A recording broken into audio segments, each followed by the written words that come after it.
これであの世へ送ってやる。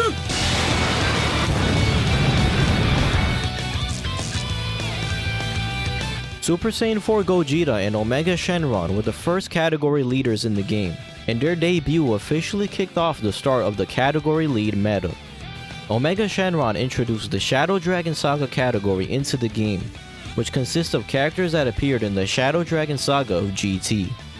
Super Saiyan 4 Gogeta was the leader for fusion category characters, which specifically includes characters that fuse via the Metamoran fusion dance and not all characters that fuse.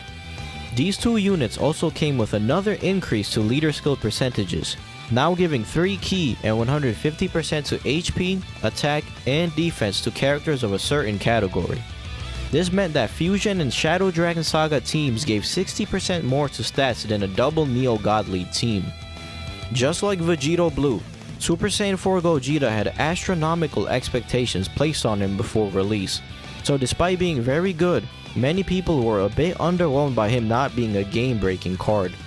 Super Saiyan 4 Gogeta gained 120% attack at the start of turn, and lowered extreme class enemies' attack and defense by 20%. He was hitting only slightly harder than Super Saiyan 4 Vegeta, which meant that he didn't hit as hard as Super Saiyan 4 Goku or even some of the other Neo God leads. His debuff was valuable against extreme class bosses and allowed your entire team to tank hits better. But the fact that his attack and defense numbers were considered to be on par, if not lower than the second anniversary units, left a lot of players very disappointed. However, Super Saiyan 4 Gogeta's saving grace was the final part in his passive. He possessed a super attack counter, but unlike Super Saiyan 4 Goku and Vegeta, who only had a 30% chance to counter boss supers, Gogeta had a massive 70% to counter the enemy super attack with enormous power. This ability was incredibly powerful and single-handedly saved Super Saiyan 4 Gogeta. He was one of the better defensive units in the game due to this ability, and on turns where he was able to get his counter off, he would do as much damage as the top TURs. He also had one of the most powerful super attack effects in the game, greatly raised attack and defense for one turn, which further heightened his attack and defensive numbers post-super attack. Despite being heavily criticized before release, the more players used Super Saiyan 4 Gogeta in-game, the more they came to appreciate just how powerful he truly was, and he became a contender for best TUR in the game. On the other hand, it was quite apparent that Omega Shenron would be an absolute beast based on his details. He gained 120% attack at the start of turn, and launched an additional attack that had a 10% chance of becoming a super attack. He also lowered all enemies' attack and defense by 20%, and wasn't restricted to a single class like Super Saiyan 4 Gogeta. On average, Omega Shenron hit harder, defended better, and reduced damage to his allies more effectively than Super Saiyan 4 Gogeta did. At first glance, Omega Shenron seemed similar to Final Form Cooler, but he was actually on a whole other level of power than him. When evaluating units at 55%, Omega Shenron was the hardest hitting TUR in the game and hit almost as hard as LR Majin Vegeta, who was a summonable LR character. It also greatly helped that Omega had a near perfect linking partner in Physical Sin Shenron, a banner unit that Dokkan awakened back when STR Omega Shenron initially released. Physical Omega was also in talks for best TUR in the game, and both him and Super Saiyan 4 Gogeta greatly changed the landscape of the game on both JP and Global. Or at least, they should have on Global. When Super Saiyan 4 Gogeta and Omega Shenron's details were initially leaked, their leader skills were listed as to be released in the global database. No one batted an eye when first seeing this. Everyone assumed it was just a placeholder and that Omega and Gogeta's leader skills would be added when they officially released several days later. To global players' horror, when the units officially released a week later, their leader skills still said to be released on global, with an official statement in-game saying, "They are not available at the moment and will be released in the future." This gave birth to by far the biggest meme in the Dokkan community to date, and the shadow of to be released hung over global Dokkan for many months.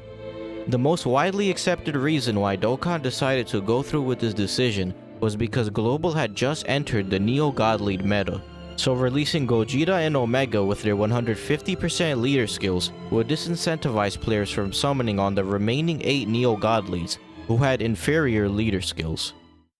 The 200 million download celebration officially started a week before the release of Omega and Gogeta. Just like during the 100 million download celebration, they released a special ticket banner featuring many past Dokkan Fests and gave all players 1 ticket for every 50 stones they spent since the previous special ticket banner. They released a new special event called Looking for Mr. Right, which came with a new free-to-play Bulma that had her own hidden potential orbs. Bulma was a really good defensive unit and recovered decent amounts of HP with her ability to heal 7,777 health per Rainbow Key Sphere obtained. She didn't blow people away at first, but she became more valuable as harder events were released over the next several months. Dokkan also held the very first Global vs JP competition, and the winner was decided based on the total accumulated clears of the Looking for Mr. Right event. JP ended up winning the competition and received a pink shirt Vegeta as a reward, while Global lost and received a Yamcha card. Yamcha and Vegeta were the exact same card and only differed in their links, so they mainly served as fun trophy cards for players. The most memorable event from the 200 million download campaign after the to-be-released fiasco was the 200 million download special daily missions. You could complete special daily missions that rewarded you up to 20 Dragon Stones every day. The catch was that these missions were only available until a total of 200 million Dragon Stones were acquired by all players. These special missions ended up lasting for 10 days, so players were able to acquire a total of 200 free Dragon Stones. Simultaneously, they held a 200 million Dragon Stone Duel Challenge, in which energy was accumulated based on the number of returning players and shares/likes on Facebook and Twitter. Steps 1 through 5 gave out copies of Big Ass Hope Goku, who returned for the first time after his debut during the first anniversary. And Step 6 gave out medals that allowed players to Dokkan Awaken Goku into Super Saiyan Goku. Super Saiyan Goku was actually a pretty good free-to-play unit and put up surprising amounts of damage with his nuking passive, though his links left a lot to be desired. The 7th and final step of the worldwide campaign reopened the special daily missions starting from August 17th and added another 200 million Dragon Stones into the pool. These missions this time around were only open for 5 days before the 200 million Dragon Stone quota was reached, allowing players to acquire an additional 100 free Dragon Stones. The final event of the 200 million download celebration was the Legendary Challenge campaign. In order to make it easier for players to grind Prime Battle LR Goku, they halved the stamina cost of all Super Strike events and Goku's Prime Battle event. They also removed the 100 team cost limit from Super Strike events and increased the character drop rate, as well as doubling the amount of medals gained from each clear. On top of all this, all players who acquired Prime Battle LR Goku before or during the campaign period were awarded 50 stones, as well as enough Kais and orbs to get Goku to Super Attack level 20 and 100% in the hidden potential. This massively incentivized both new players and older players who refused to grind for Prime Battle Goku to finally go out and farm all 777 of his medals. Nearly a week after Gogeta and Omega's banners, they released the final type support units, Hit and Kaba. They were the STR type support units and were great additions on their respective Neo God League teams, greatly buffing Super Saiyan 4 Goku and LR Broly. At the same time, the 5 Baba Shop SSRs received a Dokkan Awakening, and they all had the same leader skills as the God Leads, giving units of their respective types 70% to all stats. They were great leaders for newer players and functioned as great support units for their respective monotype teams. Another week later, we got the second ever LR to be featured on a legendary summon banner, LR Super Saiyan Trunks. LR Trunks was as powerful as the other summonable LRs and possessed the physical version of their leader skills. He raised defense by 30% for 3 turns on both 12 key and 18 key, allowing him to hit defensive stats similar to LR Goku Black and Zamasu, though not quite as high.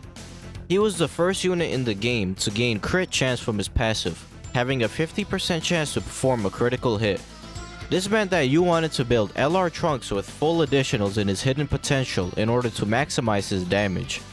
He was easily one of the hardest hitting units in the game, although it was somewhat difficult to get Trunks' 18 key super on super physical teams. But that problem was quickly remedied with the return of the Dragon Ball Fusions banner, now featuring two new SSRs, Celza and Whirus. Celza was quite bad, but Whirus was an insane unit under one condition. You needed to have LR Trunks and or LR Gohan. Whirus was the first ever double orb changer in the game, and he changed tech and int key spheres to physical. This meant that he would consistently generate tons of physical key spheres every appearance, and he was incredible on super physical teams to help Trunks get 18 or more ki consistently. Furthermore, Whirus' orb changing capabilities were so powerful, he was pretty much optimal on super int teams that had LR Gohan, despite not being an int unit himself. Whirus' role was to feed Gohan a bunch of orbs so Gohan could obliterate the boss with a massive super attack. Whirus and LR Gohan were arguably the most lethal combination in the game, and things only got crazier when the next category leader was released at the beginning of September, Dokkan Fest Ultimate Gohan. Ultimate Gohan was the leader for Hybrid Saiyan's category characters, which consisted of characters who are partially Saiyan by birth. Surprisingly, Ultimate Gohan didn't give the same stat buffs as Gogeta and Omega in his leader skill. Instead of giving 150% to all stats, Ultimate Gohan gave 170% to HP and defense and only 130% to attack. This was likely done to nerf the Hybrid Saiyan's team's power, since you could run this new Gohan, LR Trunks, and LR Gohan all on the same team together. As a result, despite the optimal Hybrid Saiyan's team being very dominant, it hit about as hard as the Shadow Dragon Saga team on average, but not as hard as the Fusion team. As for Ultimate Gohan himself, he gained 120% attack at the start of turn, and gave superclass allies 50% defense. He also had a medium chance to guard all attacks, making Gohan an excellent defensive unit with great support capabilities. Even though he permanently stacked attack by 30% on Super, Gohan performed pretty disappointingly offensively, with Super Saiyan 4 Gogeta and Omega Shenron doing roughly 50% more damage than Gohan on average.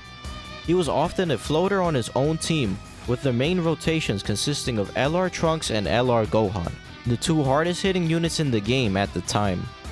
Hybrid Saiyans was also further buffed with the release of a new LR in the unfeatured pool on a double race banner, LR Goten and Trunks. They had a new type of leader skill that served as slightly weaker versions of the Neo God Lead's leader skills, but they gave an additional 1 ki in exchange. LR Goten and Trunks gave Super AGL 4 ki and 100% to stats, and Extreme AGL 2 ki and 70% to stats. This type of leader skill wasn't too crazy considering we now had leader skills as high as 170%, but they still served as effective leaders for their respective monotype teams. LR Goten and Trunks was a unique unit that relied heavily on RNG in almost all aspects of their kit. They gained 3 to 9 ki randomly at the start of turn, and gained 120% attack when attacking with 12 or more ki. This was actually a very good ki mechanic and allowed Goten and Trunks to not struggle for ki in most cases. Secondly, Goten and Trunks had 2 different types of super attacks on both their 12 and 18 ki supers. On their 12 ki super, they lowered their own attack for 1 turn and caused colossal damage to the enemy, while having a 50% chance of transforming their super attack into one that lowered defense instead.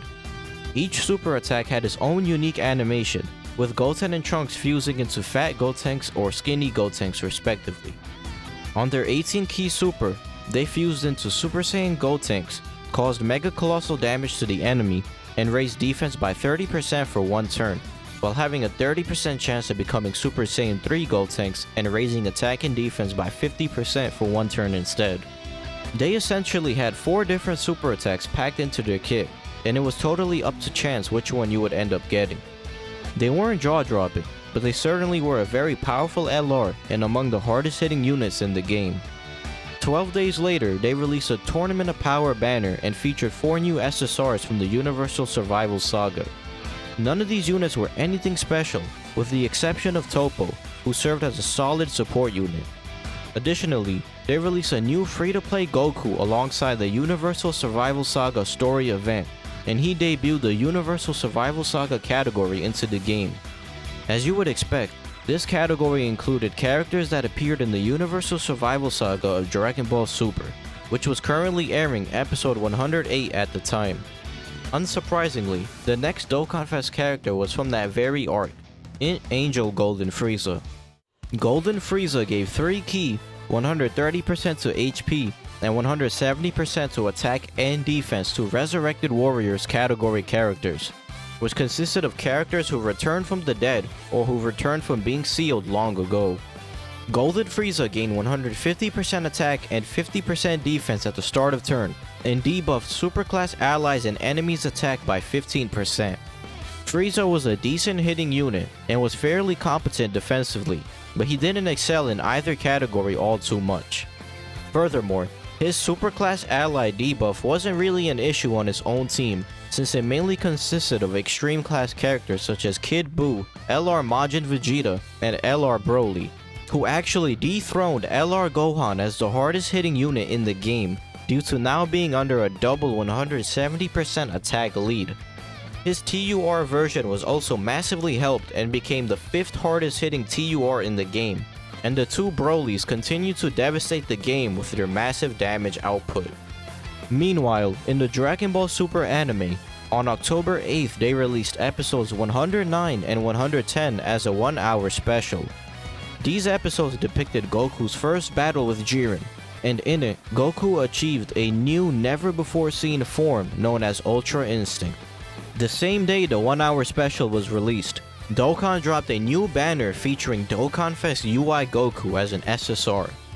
Goku introduced the Realm of Gods category into Dokkan, which includes characters who are gods, possess God Ki, or characters who have been directly compared to gods of destructions. Due to Goku being an SSR character with no Dokkan Awakening, his leader skill and stats weren't all too impressive, and he didn't see tons of play as a leader. However, Goku's name in-game was actually translated as Ultra Instinct Omen/Sign, so everyone knew that this form wasn't yet complete and that Goku would Dokkan Awaken into something far greater in the near future. A week later, we received a new legendary summon banner that introduced LR Bojack and Galactic Warriors into the game. At this point, it was clear that these summonable LRs were in some way related to the Dokkan Fest category leaders that preceded them. In this case, LR Bojack being on Golden Frieza's Resurrected Warriors team. Bojack had the extreme int version of LR Goten and Trunks leader skill, and gained 80% attack and defense at the start of turn. He also gained more stats depending on how much HP you were at, gaining up to 70% attack the more HP you had remaining, and up to 70% defense the less HP you had remaining. He was one of the tankier LRs in the game, and was able to gain a massive 150% attack when HP was full, allowing him to hit good attack stats as well. Around this time, we also received several interesting pieces of news that got the entire community hyped. Firstly, in the same data download that contained LR Bojack, players discovered that there was a LR Spirit Bomb Goku in the database, which was later revealed to be the 1000-day login card. LR Spirit Bomb Goku was the best rainbow leader in the game, giving all types 3 key and 100% to stats. He was really good, gaining 77% attack at the start of turn and recovered 7,777 HP and 7% attack and defense for every key sphere obtained. He was the second nuking LR after LR Gohan and could reach impressive numbers with several orbs obtained. Unfortunately, the vast majority of players weren't able to get LR Goku due to how exclusive he was, and it was incredibly rare to even see Goku on your friends list.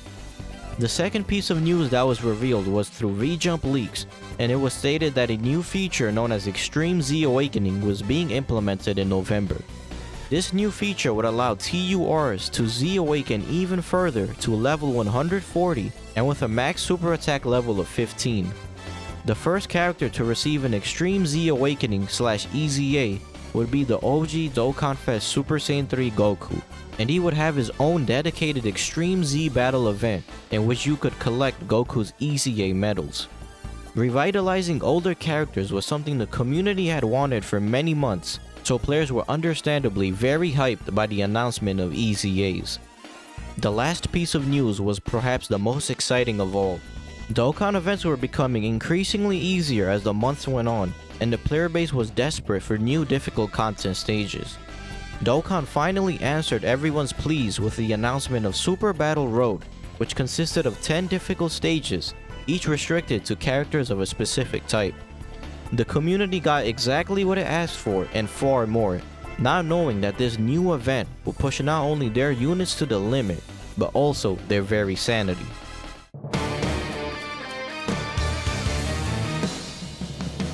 Super Battle Road was the hardest event the game had seen yet, and perhaps the hardest it would ever witness.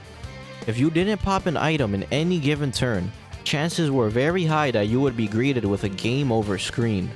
The bosses attacked so frequently and so hard that even the newest Dokkan Fest at the time were getting slaughtered. On top of that, managing 8 items over the course of 4 separate fights further added to the immense difficulty of this event. Super Battle Road started the conversation of artificial difficulty in Dokkan. As players were so frustrated, they claimed simply pumping up the stats of the bosses to colossal levels was an artificial way of making events harder. It was a major accomplishment beating any of the 10 stages during the first few months of Super Battle Road's release, and it also gave rise to many interesting strategies. Characters that debuffed, specifically characters that had a high chance to stun via their super or passive, were vital in conquering the tough bosses. SR Jaco and SR Chaozu were summonable SR units that guaranteed stunned all enemies on their first appearance, making them must-runs on Super Tech and Super INT Super Battle Road teams. Characters that lowered enemies' attack and their leader skills, such as INT Android 13, who lowered Tech-type enemies' attack by 43%, also saw play as a way to completely mitigate any damage taken. This was one of the first events in the game where defense was arguably more important than offense, as you needed powerful defensive units to withstand the boss's onslaught. This event completely changed the landscape of the game, and Super Battle Road would remain as the measuring stick for new units for many months to come. If you were able to clear all the stages, or clear a single stage 20 times, you were awarded a copy of a new LR Kid Gohan. Gohan's only notable trait was his amazing leader skill. He gave all types 3 ki and 77% of stats, making him the best rainbow leader after 1000 Day LR Goku. Moving on, at the end of October they released a Majin Buu Saga category leader, Dokkan Fest Super Vegito. This unit was a powered up version of AGL Super Vegito. He reduced damage received from normal attacks by 50% and countered with tremendous power. What made him crazy though was the fact that he gained 10% attack with every attack received, up to a maximum of 100%. He became far and away the hardest hitting TUR and could rival the damage output of the top LRs when his passive was fully built up. However, this unit had one glaring flaw when compared to AGL Super Vegito, and that was the fact that his damage reduction was 30% less. He was capable of taking some damage from normals in Super Battle Road, whereas AGL Super Vegito was impervious to all normals in the game. This wasn't the biggest deal on release, as he was still able to tank somewhat competently and was an offensive powerhouse, but this caused physical Super Vegito to age rather quickly in the coming months. Alongside Super Vegito, they released the first Halloween special event, which came with a new free-to-play Candy Vegito. Candy Vegito was a fantastic free-to-play unit, and was a viable option in Super Battle Road with his 50% chance to dodge enemies' attacks and 20% chance to stun on Super. Continuing the trend of releasing new units alongside the Dragon Ball Super anime, Dokkan released a new Super Saiyan Kefla unit 2 days after her appearance in episode 115. Just like UI Sign Goku, she was just an SSR and wasn't able to be Dokkan awakened. She introduced the Potara category into the game, which included characters that fused via the Potara earrings and characters that regularly wear Potara earrings such as the Kais. She changed INT Key Spheres to physical, had a medium chance to evade enemies' attacks, and launched an additional attack that had a medium chance to be a super. She was also a nuker that gained 10% attack and defense per physical key sphere obtained. She had several strong abilities in her kit and could perform decently well despite only being an SSR, though she wasn't used as a leader very often. However, most people don't remember Kefla's release for the unit herself, but rather for the circumstances that surrounded her. For the first several hours of Kefla's banner being live, there was a bug that displayed different character lists and summoning rates for different players depending on when you open the character list. The actual characters that could be pulled as well as the rates were correct, even though the bug would show otherwise. Due to false rates being very illegal, with the possibility of legal claims being brought up against the developers, all players who summoned on the banner during the period where this bug occurred were refunded all Dragon Stones they used, and all players were given 300 Dragon Stones as compensation. This was a very big issue at the time, but thankfully, they quickly fixed the issue and gave JP players suitable compensation. However, since 300 stones was such a massive amount of compensation, global players felt left out, and for the next several years, anytime there was a bug or issue on global, the community would half-jokingly demand 300 Dragon Stones as compensation. Coming off the Kefla banner controversy, a week later they finally released Super Saiyan 3 Goku's Extreme Z battle. The event started at level 1, and you needed to clear 30 stages to acquire all of Goku's EZA medals, with each stage getting progressively harder. These stages cost 0 stamina, but you couldn't use any support items. Characters from the Resurrected Warriors category took less damage and caused increased damage to Goku, with Extreme INT and Extreme Tech characters mitigating Goku's high damage reduction and doing even more damage. The last few stages were basically impossible to complete unless you had INT Angel Golden Frieza, who led Resurrected Warriors. And even then, it was extremely difficult to beat level 30 Goku, who was one-shotting any unit he supered that wasn't Tech or named LR Bojack. This event was so difficult that the recommended strategy for most players was to use SR Devilman from the Dragon Ball Saga World Tournament banner. However, Super Saiyan 3 Goku at level 30 could sometimes survive Devilman's super attack when he got the 1% proc, so your Devilman needed to have a few super attack levels and be run under an actual leader skill in order to one-hit KO Goku. This insane challenge was worth it, however, because not only did you get 30 stones and 11 AGL Grand Kais, you were able to EZA Super Saiyan 3 Goku into a beast of a unit. His leader skill was now equivalent to AGL Super Vegito's, and his super attack changed from Supreme to Immense. He now gained 70% defense at the start of turn, and gained 120% attack for 7 turns from the character's entry. Combined with his increased stats, Super Saiyan 3 Goku was now able to tank effectively and reclaimed his position as one of the hardest hitting units in the game.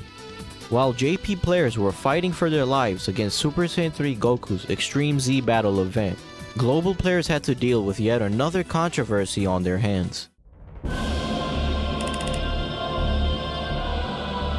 At the end of November, Global Dokkan released a thank you celebration and finally released the highly anticipated Dual Dokkan Fest banners for Super Gogeta and Janemba. However, there were 2 main issues that greatly infuriated global players. Firstly, they massively changed both banners and included Super Saiyan 4 Gogeta and Omega Shenron, who recently just had their leader skills implemented into Global. However, the problem was that their banners were so different to the JP counterparts that it almost didn't make any sense. The Super and Extreme class theming of the 2 banners was completely discarded, and Gogeta's banner in particular was severely downgraded on Global. Janemba's banner was actually better on Global and consisted of Super Saiyan 4 Gogeta, which was likely done to incentivize players to summon for Janemba, since he was far less popular than Super Gogeta. The second issue was the fact that the game suffered from an unscheduled maintenance for pretty much the entire day, which locked players from summoning or even playing the game during one of the most hype banner drops ever. Global players were so upset that they dubbed this celebration as the F*** you celebration, as they felt like the devs were giving a massive middle finger to the global player base. It also didn't help that at the same time, JP received a new Super Dragon Ball Heroes collab banner, which was still exclusive to the Japanese version. This banner featured Darkness Toa, Super Saiyan 3 Trunks, and Super Saiyan 3 Teen Gohan, all of whom were decent but nothing too crazy in Super Battle Road. Dokkan was clearly releasing more Super Saiyan 3 units, so it wasn't shocking when the next Dokkan Fest was released leading the Super Saiyan 3 category team. Super Saiyan 3 Bardock. Super Saiyan 3 Bardock gained 100% attack and defense when attacking with 12 or more ki, and when HP was 70% or less, he gave super class allies 40% attack. Bardock was already giving Super Saiyan 3 category allies 170% attack from his leader skill, so an additional 40% attack buff from his passive supercharged the units around Bardock and made the Super Saiyan 3 team the hardest hitting team in the game. Bardock himself was also capable of putting out really good damage, and he further pushed Super Saiyan 3 Gotenks, EZA Super Saiyan 3 Goku, Super Saiyan 3 Broly, and Super Saiyan 3 Angel Goku into the top 10 hardest hitting TURs in the game. Moving on to the month of December, the 22nd World Tournament introduced a new LR as the local ranking reward, LR Tien and Chaozu. They weren't as good as LR Piccolo on release, and were honestly pretty forgettable, but they were solid on AGL teams. A few days later, we received one of the best quality of life updates ever. You can now unlock multiple nodes in the hidden potential system at once, instead of going one node at a time. This was long overdue, and reduced the time it took to 100% a character from 15 plus minutes to only half a minute. The Christmas campaign kicked off a week later, and they released a new double rates banner featuring a banner unit Tapion, who strangely had his own Dokkan event and Dokkan Awaken into a TUR. Tapion was the leader for the Giant Form category, which consists of characters that have an in-game Giant Form mechanic. As you would expect, this category was incredibly limited, but Tapion had an interesting effect in his leader skill. Not only did he give 3 ki and 150% to stats, he also increased the maximum number of times a character could turn into a giant form by +1 for all allies. Tapion was very powerful and one of the best options for Super Battle Road. He reduced damage received by 50%, and when HP was 50% or less, he gained 50% defense, 150% attack, and transformed into Harudagorn for 2 to 3 turns. It was very easy to transform Tapion in Super Battle Road, and he would become invincible for most of the fight while whittling away at the enemy's HP. However, one major flaw Tapion had was the fact that he went from Super Class to Extreme Class upon transforming. So if you were, for example, running Super Saiyan 4 Vegeta's team, he would lose the 120% buff and only get the 50% buff from Vegeta's leader skill. Some of you might have noticed, but since this was a double rates banner, it meant that there was a new LR card in the unfeatured pool, LR Super Saiyan 3 Goku. Super Saiyan 3 Goku was the most powerful LR release we had seen since LR Broly, and he completely dominated the game. LR Super Saiyan 3 Goku's passive was very simple. He gained 120% defense at the start of turn, and when attacking with 18 or more ki, he gained a staggering 180% attack and lost 70% defense. LR Super Saiyan 3 Goku was a great tank before attacking, and dealt an absurd amount of damage, dethroning LR Gohan and LR Broly as the hardest hitting unit in the game by far. He needed to launch an ultra super attack in order to reach that peak, but under optimal conditions on Super Saiyan 3 Bardock's team, LR Super Saiyan 3 Goku was calculated to be at 18 or more ki 85% of the time. He further skyrocketed the damage output of the Super Saiyan 3 team, and he was considered by the community to be the new best unit in the game. And that wasn't all, because Dokkan decided to end the year with a bang. A week later, we got the EZA for the first ever Dokkan Fest character, STR Broly. Broly didn't receive as big of a glow up as AGL Super Saiyan 3 Goku, but he was still very powerful, especially if you didn't have LR Broly. His event was weak to Hybrid Saiyans category characters, and it was much easier than Super Saiyan 3 Goku's event, though still very challenging. The real hype, however, came 2 days later. Super Gogeta and Janemba received their second duo Dokkan Fest earlier in the year, so it was time to revisit the godly duo that broke the game just a year prior. 神に逆らう愚か者め、万死に値するぞ。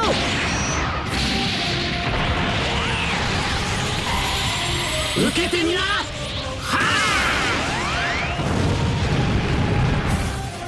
Vegito Blue and Rose were the New Year's Duo Dokkan Fest headliners, and they possessed upgraded hero and villain leader skills.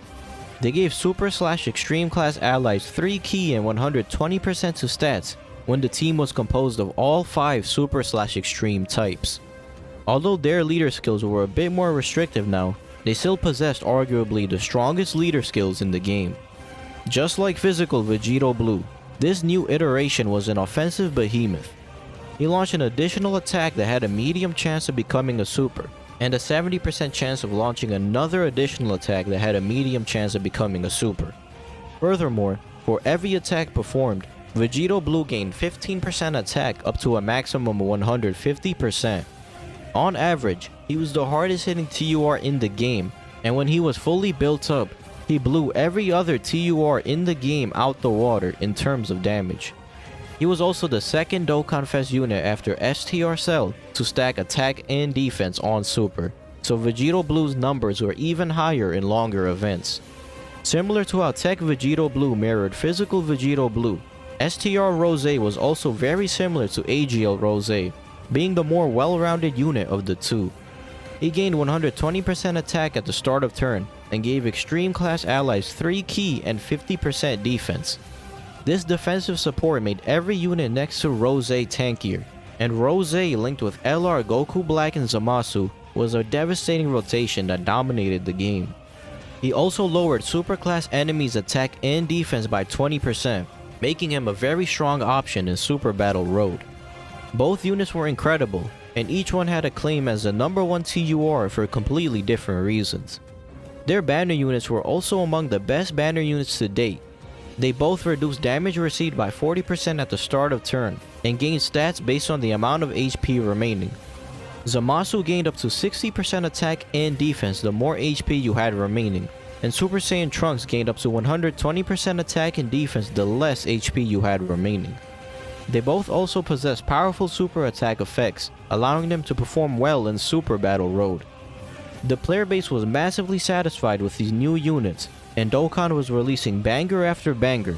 Momentum was at an all-time high, and the hype was through the roof.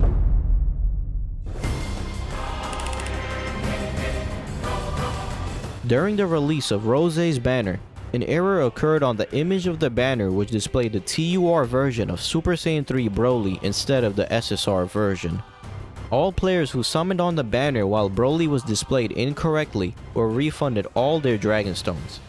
Although Dokkan had refunded stones for banner issues twice in the past 6 weeks, raising some eyebrows, this incident wasn't as significant as previous controversies. However, at this point, morale among global Dokkan players was at an all-time low. The string of previous controversies had already worn down the community, and the New Year celebration only added fuel to the fire. Global players were furious because they had experienced similar banner display issues in the past, yet never received the same level of generous compensation that JP players were getting now.